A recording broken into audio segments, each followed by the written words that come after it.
Here's a story that the Canberra bubble doesn't want you looking at too closely. If you live out in regional New South Wales, in places like Moree, Walgett or Lightning Ridge, you know how hard it is to get basic government services. Well, it's about to get harder. While total government bloat and costs continue to rise, Walgett Shire Council is currently fighting desperately to stop the federal government from slashing funding to the Services Australia agency out in Lightning Ridge. Services Australia is telling the council that they are reducing funding, which will directly force the agency to slash the operating hours. This is the place where vulnerable people go to navigate Medicare, Centrelink and the absolute labyrinth of Commonwealth bureaucracy. The local mayor has hit the nail on the head. He said, "This is not simply a matter of putting a computer in a room.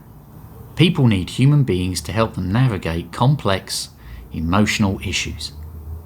And the council is rightly furious that the feds expect local ratepayers to pick up the tab for federal responsibility.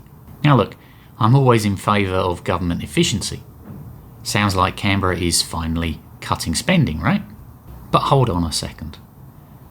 We have watched the government hire 41,000 new bureaucrats in the capital over the last few years since 2022. The big end of town gets endless funding, but the moment they need to find some savings, they start hacking away at the frontline services in remote outback towns where alternative centres can be hundreds of kilometres away. Are we looking at the beginning of two-tier governance here in Australia?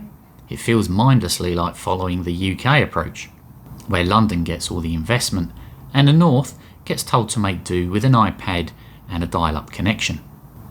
If you live in a city, you get sprawling Services Australia mega centres. If you live in Lightning Ridge, you get a closed door and a suggestion to go online. Regional areas are fighting being downtrodden enough already, including the Energy Legislation Amendment. Prioritising Renewable Energy Bill 2026 is an extraordinarily bad piece of legislation which gives unprecedented power to the Planning Minister to circumvent existing planning laws and fast-track renewable energy projects in the absence of community or local council feedback. Hey Albo, would you have any objection to this being done to any of your CGT protected investment portfolio? Is this how we govern a country as vast as ours? Or is the bush just an easy target for Canberra accountants who have never seen a dirt road? Let me know what you think in the comments. Links in the description below, and thanks for watching.